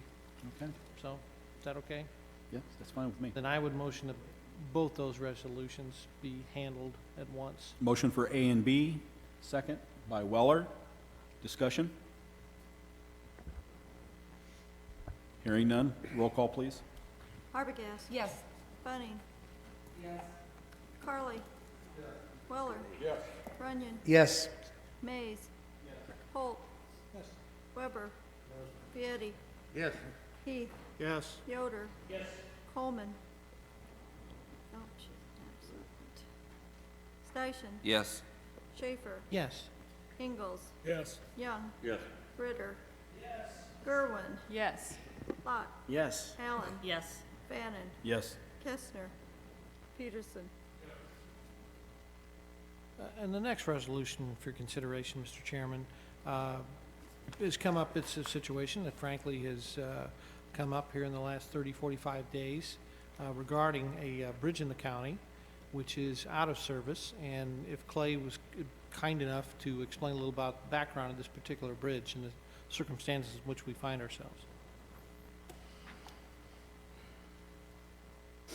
Okay, so we had this bridge west of campus, a couple miles, that we were able to catch before we had too much of an issue with an accident or anything. We had some settlement that happened on around March 7th, and it increased significantly by March 24th. We had this structure planned to make some repairs. We were hoping to make those repairs and extend its life anywhere from 10 to 15 years. Unfortunately, we learned that those repairs would not have been extensive enough to save the bridge. And our current commitments of local funds to match other state and federal funds found us with a decision of either leaving the bridge closed for up to 3 years or more, or making an aggressive repair now. The aggressive repair approach was going to cost anywhere from $96,000 to $120,000, and anticipated to last only 5 to 10 years. We are designing our new structures for up to 75 years is the intention, so that ratio just didn't make sense to the committee. It's one that we have talked about internally prior to that too, and that was kind of the rationale that we used on replacement. If we couldn't get 25 to 30 years out of that expensive of a repair, then it didn't make sense to continue with that method. So a new bridge is being estimated at approximately $350,000, which includes the design engineering. And that was what the committee decided to approach the finance committee with. And thank you, Clay. And just before the board meeting, the Finance Committee met. Most members of the Highway Committee were there as well, and elected or recommended the full board that we do indeed, and yes, courtesy of the landfill, because this put this bridge back in commission by, in fact, replacing it for a cost of $350,000. And I would endorse the resolution of that, Okay. Mr. Chairman. Motion by Schaefer, second by Young. Discussion?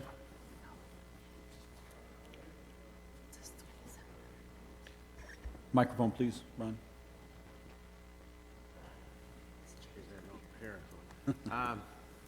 Is there any money from the state or the federal government, any matching funds for something like this? In this particular case, this bridge is a less than 20-foot structure, and so by it being less than 20 feet in span length, does not qualify for federal funding. It has to be greater than 20 feet. It's just slightly less, but unfortunately, that's their cutoff. The only other funding that's state matched in this case is the Township Bridge Program, and it's located on a county highway. So both of those are 80-20 matches, but unfortunately, it doesn't qualify for that. Mr. Chairman, Yes. we seen at the Highway Committee, we saw pictures of the extension or the extent of the damage to the bridge abutment, and the crack, well, I think it was 2 years ago, was very noticeable, and now it's probably 2 or greater inches, plus part of the concrete's gone, so it is bowed out. There's quite a bit of potential there for advanced damage. The other thing that Clay is suggesting is that they put in a bridge that is basically twice as big as what's there now. There's 2 bridges that are close together, and the present capacity opening will not handle the flow. What he's looking to do is put in a bigger bridge, a culvert-type bridge, and that would be able to handle the overflow of what's not being handled now. I'd like to qualify that just slightly, Darrell, and that the hydraulic study will dictate the size of the bridge, and we haven't gone through that until we hired the engineering firm to complete that study. Sometimes we might have some backflow that's coming from the creek that's downstream that's contributing to what appears for the structure not to be sized adequately. And we also have, with the bridge that's just east of there, it being undersized, that may be contributing to this as well. So we'll let the hydraulics dictate what the new size is, and at this point, I don't want to be certain that it's going to be that much larger than the existing, but that's the anticipation. They usually come in that way. Okay. And I think the other clarification is it will be up to 350,000. Right. We're not, whatever the project, we just wanted to make sure that we didn't have to ask twice. Right. For a structure approximately 50 feet in length, that would be the price that we would be very close to. Okay. Any other questions? Hearing none. Roll call, please. Arbogast. Yes. Bunning. Yes. Carly. Yes. Weller. Yes. Runyon. Yes. Mays. Yes. Holt. Yes. Weber. Fieri. Yes. Heath. Yes. Yoder. Yes. Steichen. Yes. Schaefer. Yes. Ingalls. Yes. Young. Yes. Ritter. Yes. Gerwin. Yes. Plott. Yes. Allen. Yes. Bannon. Yes. Kestner. Peterson. Yes. Thank you. Bridge. Thank you. That's all, Mr. Chairman. Okay, thank you, Tim. Sheriff General License Committee, John Yoder, Chair. Thank you, Mr. Chairman. We have one action item, which is the liquor license renewals for those that are under county control. We have our esteemed county clerk here, Christie, and she will answer any questions you may have on that. Are there any questions? Have all of them been reviewed and approved? Yes, the state's attorney has reviewed all of them and said they passed. But the only thing is I haven't received something back from the sheriff's department yet on, they usually do the background checks. So I had left him a message today to Lieutenant Glowacki, so I should hear back from him. But no one has changed in the management position, so it should be the same people, and there haven't been any issues with them in the past, so. No other questions? I will make a motion to approve those licenses. Motion by Yoder. Second by Weller. Discussion? Yeah, Stan.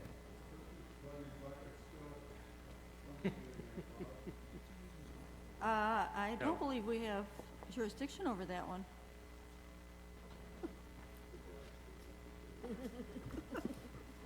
Where is that one at? Oh, Carolyn? This is, but the background checks will be done, right? Yes, what they do, we used to send them to the Illinois State Police. And we had to go through fingerprints and all of that, but the sheriff's department has it on file, and they do their background check through that. So we do not have to, they changed it, I think, about 3 or 4 years ago now. So they don't have to do the fingerprints, and they can just do that out there at the sheriff's department, so. All those in favor? Aye. All those against? Motion carries. That concludes my report, Mr. Chairman. Elections, Rules, and Legislation Committee, Jack Vietti, Chair. Thank you, Chairman. We have one action item. We talked back here a couple months about amending the standing rules for the timetable for submitting committee assignments. It used to be we elected the new chairman on Monday, and then on Tuesday we came back with the assignments. We want to move that to Wednesday, so I would make that motion now. Motion by Vietti. Second by Arbogast. Discussion? Hearing none, roll call, please. Arbogast. Yes. Excuse me, Arbogast? Yep. Yes. Bunning? Yes. Carly? Yes. Weller? Yes. Runyon? Yes. Mays? Yes. Holt? Yes. Weber. Vietti. Yes. Heath. Yes. Yoder. Steichen. Yes. Schaefer. Yes. Ingalls. Yes. Young. Yes. Ritter. Gerwin. Block. Yes. Allen. Yes. Fannin. Yes. Kestner. Yes. Peterson. And also at our meeting, we had some appointments. We had Debbie Stanicki to the Mental Health 708 Board. We had the reappointment of Dr. James Day to the Livingston County Public Health and TV Board. Reappointment of Patrick Platts for Livingston County Board of Health. Reappointment of Bill Rich for the Sonneman Fire Protection District. And the appointment of Robert Turner Jr. to the ETSB. That concludes my report. Okay, thank you. Public Property Committee, Mike Ingles, Chair. Thank you, Mr. Chairman. Just an update. There's been a lot of discussion over the past few months about I knew I should. the inefficiency of the cooling towers at the Law and Justice Center. And we previously approved trying to clean those, acid wash them, if you will. It's a calcium buildup due to the water system that we were using that we're changing over. That cleaning process did not remove a significant amount of the scale. Chad went up, and I even went up and visited with him and tried to manually do anything he could, and finally gave up the good fight. So he's in the process of scheduling the cores of the two cooling towers to be replaced. Hopefully, getting rid of what amounts to insulation will greatly increase the efficiency. That also translates to running them at a lesser level, which should help us greatly with some of the noise problems that we have on the second floor. A week and a half ago on a Saturday during a high wind condition, if you'll notice, there's a large hackberry tree missing on the off the northwest corner of the building. Picture that Lena puts up is the bottom 20 feet of that tree. During the high wind, one of our city policemen driving by noticed that the tree was doing some strange things. The two halves were going in different directions. And Chad called me, and we engaged Trost Tree Service, Albert Trost. He came up, and he may be one of the only people that's brave enough to get up in those winds in a bucket truck and top the tree to take away some of the wind resistance, then came back a few days later and took the tree down. But that's the bottom 20 foot of the tree after it was taken down, so it was past due. We're also making arrangements to replace that tree, and I think this led us to believe we need to take a serious look at all the trees on this property, because they're probably in need of trimming. If you're familiar with hackberry trees, this is not unusual for a tree that age. I have personal experience with 3 of them. They have a life, and they tend to look pretty good until they create real problems. Pardon me? Just like Bob Young. As they get older, they get weaker. That's what you said, wasn't it? I thought so. The only other thing is what we always call Livingston Manor, which is now the home for Good Samaritan until their new building is completed. When they vacate that, which should be in the fairly near future, that property then is ours, and it, by most people's opinions, has very little use. It has terrible mechanical deterioration in terms of plumbing, heating, air conditioning, sewage disposal system. Bottom line is, Vice Chairman Weber and Chad and I went out and visited, went through with some of their maintenance people, and it would take a horrendous amount of money to put it back in use for any use. But to that end, because it's not a property that we see any useful life for the county, staff, and thanks to Alina, put together a request for proposals to see if there would be any interest in buying or accepting a gift or whatever it may be for that building. And we hope to have any proposals that might be made back in the near term for your consideration. If not, we'll start looking at cost estimates for demolition. That's all. Okay. Thank you, Mike. Personnel Committee, Kathy Arbogast, Chair. Thank you, Mr. Chair. Linda gave the committee an update on the implementation of the new employee self-service module, which will likely take place in July or August of this year. Implementation of this program will result in cost reductions related to materials, labor, and travel. Following implementation, those employees still receiving a physical check, which is approximately 14% of the employees, will need to pick up their payroll checks personally prior to close of business on Friday, or the checks will be placed in the mail. There were no action items for this month, so that ends my report. Okay, thank you. Information and Technology Committee, Vicki Allen, Chair. We met, and the Network and Computer Systems Administrator reported that there are ongoing issues with the implementation of the Spillman system and its connectivity to the Morpho system. SEER reported that 911 and the Sheriff's Department have continued to work with agencies to resolve the issues. The committee also discussed the ongoing issues with employee access to social media sites such as Facebook. It is in the process of reaching out to department heads. John is in the process of reaching out to the department heads to request they monitor employee usage. Should there not be significant improvement, social media sites may be prohibited for those employees who do not have a direct business purpose. There will be no action items for this month. Okay, thank you, Vicki. Veterans Assistance Committee, Joe Station, Chair. Thank you, Mr. Chairman. Happy to report we did meet on time this month. It was a very short meeting, but full participation. The minutes have been posted by Superintendent Bailey. And from those of you that are interested, the B word came up. So from now on, budget will be on our agenda. So anybody interested in tackling the veterans budget, we shall see you next month. And that concludes my report, Mr. Chairman. Thank you. Recreation Committee, Joe Station, reporting.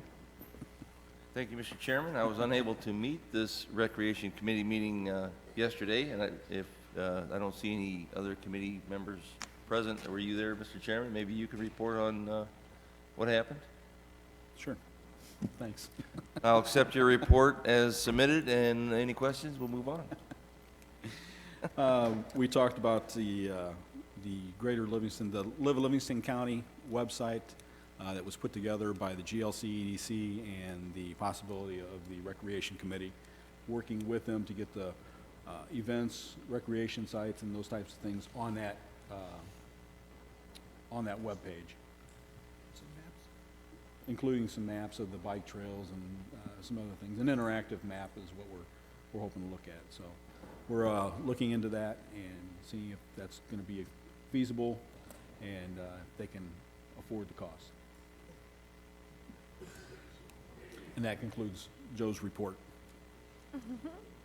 Okay. Can I ask you a question for Joe's report? What kind of costs were costs associated or discussed at all? They were discussed, but we're not really tied in. It was looking at maybe $250 a month.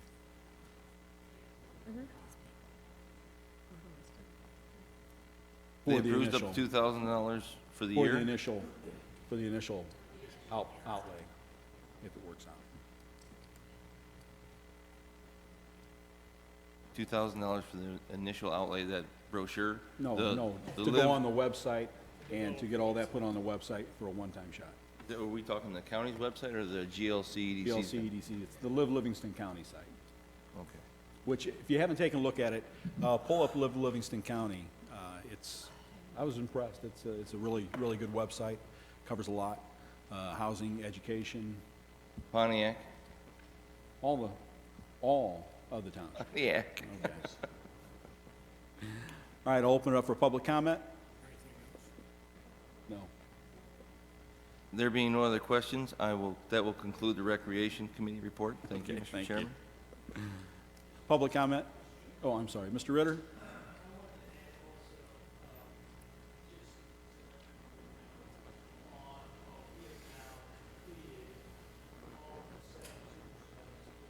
Right. Can you use your microphone? I apologize. Yeah, it's not going far enough. We have now completed putting in all 7 tombstones in Union Cemetery for the Civil War veterans who were previously unidentifiable. We are going to be having a ceremony at Pontiac Township High School, including the schools who were involved in the gravestone project, Odell and St. Paul, to come down and honor our Civil War veterans with a ceremony on May 11th, starting at 7:50, which is what time the bell rings. Okay. We live by the bell. Appreciate that. That's great. Thank you. It's great work.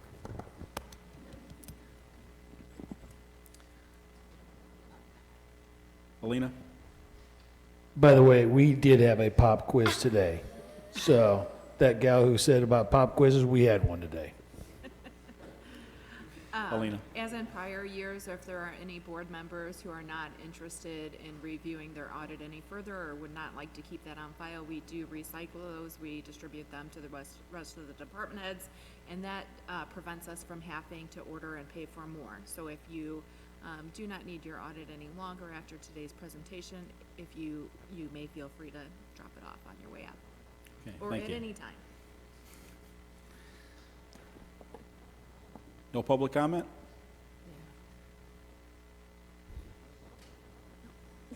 I knew he was getting.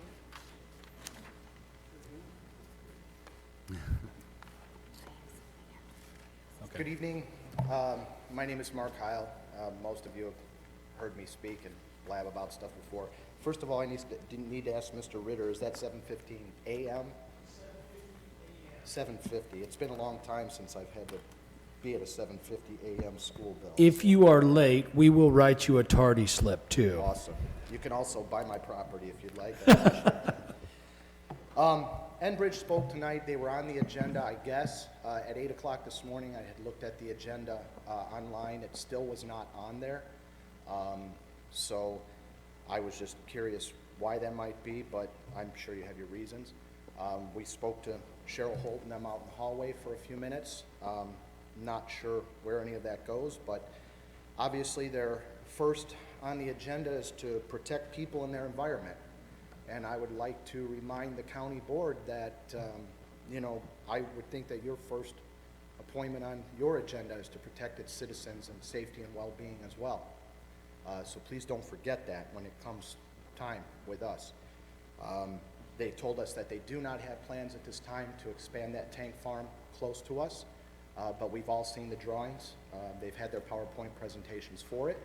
We know it's coming. We also know our property values will decrease when this happens, and our safety will be highly at risk. They talked about $900 million in capital investment. I'm not sure where that is, but it's probably to what they've done so far. The initial plan was $2.1 billion just for this project alone. I didn't have anything prepared tonight, so I'm going on some notes that I wrote as they were speaking. I was going to make a PowerPoint presentation, however, I thought that was going to come in May or June. What I do have is some initial printouts. So I'll show you the picture of a dollar bill. The dollar bill is going to represent $2.1 billion. That's the entire project value. Okay, it's a dollar bill. The second picture I'm going to show you is 100 pennies. 100 pennies, each penny represents 1% of that dollar bill. 1 penny represents 1% of the project. The project is that dollar bill, which is $2.1 billion. Our entire subdivision of 7 houses, over fair market value because of moving expenses and whatnot, is $1.7 million. 1.7405, I have the exact numbers, but not with me because I wasn't prepared again. I didn't know they were on the agenda. That's 8/100ths of a percent. 8/100ths of a percent If you take one of those pennies and cut it up into 100 pieces, we are 8 of those pieces. That's how minuscule it is. If you take a $100 bill and you take 8 pennies, the 8 pennies would represent that 0.08%. Am I correct? You're in high school, so I'm trying to figure out my math here. But anyway, that's how minuscule our little subdivision is to this project. They said they had 5 local hires initially, now they're up to 40. That's good for the county, obviously, if they are hiring those kind of people. We were initially told it wasn't going to be that many people. They said they've had extensive outreach to everyone. The only time they've outreached to us is that time back in 2014, and that goes back to probably March or April or something of 2014 when they talked to us about, and that was 2 hours before the county board meeting, about putting in those pumping stations. They've done all that. They put the pumping stations in. As far as the lighting goes, we do see the light bleed at night. The light bleed is all over. They have no shrouds on those fixtures, and the light bleed's all over in the sky. I see light through the trees at night, no problem. When there's leaves on it and when there's not leaves on it. When the tanks get closer to us, obviously, we're going to have it even worse. They talked about revegetation. Talked to the farmers down in McLean County about revegetation and how they pack the land down there. I hope the farmers in Livingston County don't have to go through the same thing. Those farmers, and some of you are involved in farming here, it takes, 10, 15, 20 years to make that soil the way it needs to be to grow those crops. We have some of the richest farmland in this country right here in Livingston County in central Illinois. And Enbridge packed that land down so tight, it's all over in the pantograph. I have the articles at home. They packed that land down so tight that those farmers can't grow anything. They say it'll be years and years before they can get that soil back to where it is. So we spoke to them about that back there. So it's not only about us, it's about the farmers too. And I understand that. The farmers have been compensated. They talked about not setting precedents. The farmers are being compensated 100% for their crop loss, if there is any. To me, they've set precedents. Once again, like I said last week in the meeting, this is the North American hub. There is no other place in the country. This does not set precedents for down the line. The Keystone Pipeline does not need to go in. The national news media and the government has pulled the wool over everybody's eyes, in my opinion, and the Keystone Pipeline doesn't need to exist. They could use that as smoke and mirrors this entire time while they brought that pipeline down to here, and now it's done. It's in, and they're pumping oil. And our houses are the ones that are closest to this situation. We are right there. There is no precedence. There's no down the line. The 7 houses that we have here are it. That's it. So as far as a buyout goes, to me, again, that 0.08% is so minuscule. And this is a company that also is involved in, and that's just this project. This company is worth trillions of dollars. They have solar and they have wind farms. They have all kinds of other alternative power. It's not just about oil for them. As far as their electrical needs being fulfilled, there's power poles going up all around our homes out in the fields. I know I spoke with Mr. Slagle about that last week a little bit, and they see it a little bit, but they've put all these power lines now to the down 2120 to Interstate 55, and then across Interstate 55 about a half a mile, I guess that would be due east of the landing strip or the airport there. The power poles continue on the other side of 55. So it's obvious what the plan is. They're bringing all that power around there for their pumps. The plans are to go with another pipeline to the Cugie grain bins, and they're going to put pipeline to rail in there. That was part of an extension in a project that's coming years from now. We met with a few women that were surveying the fields in front of our houses last year, one of my neighbors and I, and we asked them, are you here to survey for Enbridge for a pipeline? And they admitted yes, they were there for Enbridge and they were surveying.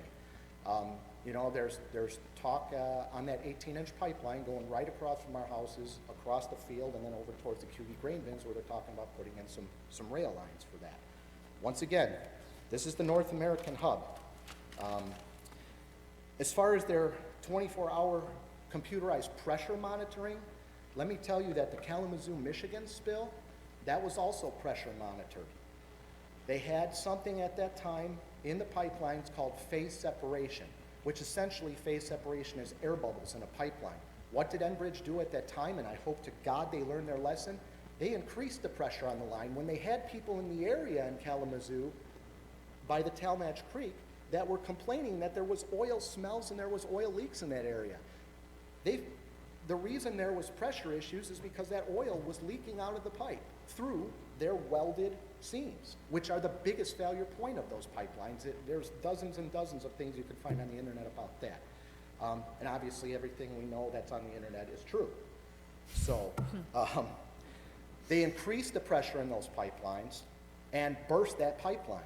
I don't remember if it was 210,000 barrels of oil that spilled, but that went into the Talmadge Creek, that went into the Kalamazoo River. 60 miles of that river was exposed to oil.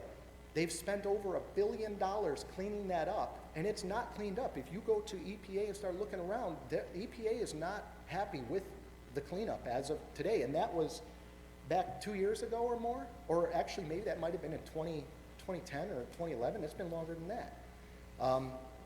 People were not allowed to fish for 60 miles in that area along the river and along the lands. Hunters were not allowed to hunt deer. They found deer with petroleum in the deer, so the DNR stopped people from hunting in that area. I mean, I don't know how many of you hunt deer. I don't. I love animals. I typically love animals more than I do people, but I understand hunting and control.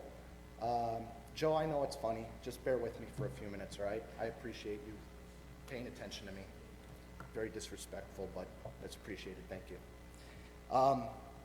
So people around here that you can't hunt or fish, that affects a lot of lives around here when we have one of these disasters. When it happens, I'm not saying if, I'm saying when, you can potentially have the largest environmental disaster in U.S. history right here in Pontiac in Livingston County. That's a good way to put us on the map in the national. That would definitely have national news media attention. I'm almost done, I promise. I'd be more prepared, but as far as that remote monitoring situation they've talked to us about before, they have no security measures there. They have an 8-foot high fence with some chain, some barbed wire on the top of it. They told us before it's going to be remotely monitored with cameras from Kansas City. So 2 guys watching Ren and Stimpy or The Simpsons or whatever they're watching there at their office are going to pay attention to cameras that are going on. I'm telling you right now, with the way people are in this country, and there's a lot of odd groups and a lot of domestic terrorism issues, that is a site for domestic terrorism. They told us it's not on the Homeland Security watch list. I remind you again, the Oklahoma City building back in the day when Timothy McVeigh hit it was not on the Homeland Security watch list. I don't know about the Twin Towers. The Boston Marathon was not on the Homeland Security watch list. And most recently, San Bernardino, California, that was not on the Homeland Security watch list when those people died in that building. It takes until a situation that happens and people lose their lives for something to be on the Homeland Security watch list. Don't let that happen here. That security system they have that's going to be there, I'm telling you right now, think about it. I can't sleep at night a lot because my brain won't shut off because this thing is affecting me in my home, in my backyard. And I think to myself, how long would it take for a dozen guys or ladies or whatever that are weirdos to cut holes in this fence, go in there and attach explosives to those tanks and those fittings in 5 minutes and get out of there, and 10 minutes later remote detonate all those things and interrupt and disrupt for months the oil flow into this country? Where's the gas prices going to go? And even worse yet, what's that going to do to our environment here? If that wind is coming this direction and all that clouds and oil is in the air and it starts coming down out of the sky and rains over Pontiac, Illinois, and then gets up, if it goes towards Fairbury or goes down towards up towards Dwight, how many people are going to be affected by that? It's crazy to think about it. Again, the lights, I mentioned the light bleed is definitely an issue. I'm sorry, I'm not very prepared. So that's basically all I have to say right now. I always have a lot more, but Thank you. I appreciate it. Thank you.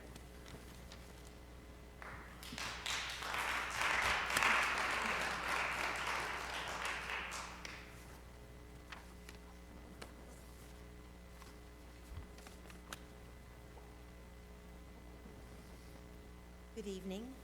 I won't keep you here very long. I am also not prepared. I just took notes during the meeting when Enbridge spoke. My name is Charlotte Ford.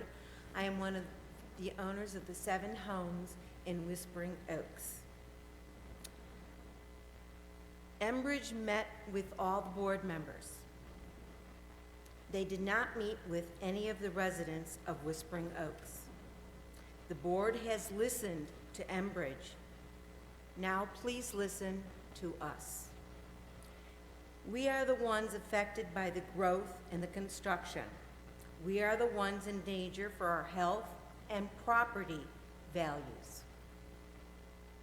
They are willing to pay for crop loss, but will not even talk to us about our homes. Our homes are going down in value as their profits go up. There has been no emergency training for the residents who are living 1/4 of a mile from the proposed tanks. The safety is an 800 number to call in Canada. They know they might have problems. What about our safety? I have talked to the EPA. No one knows how far a tank has to be from a house. They said check with the county board. Does anyone know the distance that a tank can be from a residential home? They bought 230 acres. What's 7 more? How many people at the plant 24 hours a day? None. No 24/7 on site. We live there 24/7. They told us in the hall that they had a VP who was driven in our neighborhood. Her response, in my opinion, was, let them eat cake. Thank you. Okay, thank you.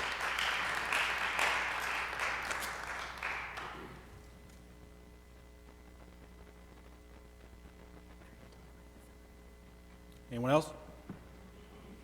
I do. Ms. Arbogast. If we could have Christy and Marty go to the front of by the podium, please. Oh.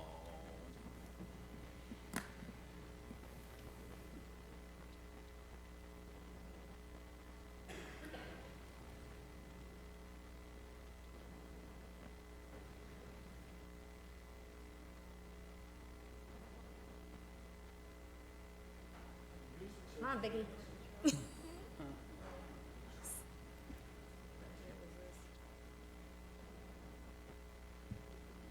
she doing? No? No? Okay, and if everybody would help me sing happy birthday to these 2 wonderful people. Their birthday is tomorrow. Happy birthday to you. Happy birthday to you. Happy birthday, Christy and Marty. Happy birthday to you. Well, thank you. Thank you. Absolutely. Thank you. I wasn't expecting that, neither was Christy. I don't Neither believe. mine, but there's 2 others. Linda Daniels' birthday's tomorrow too, as well as Christy Smith in our office, so there's 4. Well, happy birthday to them as well. Thank you.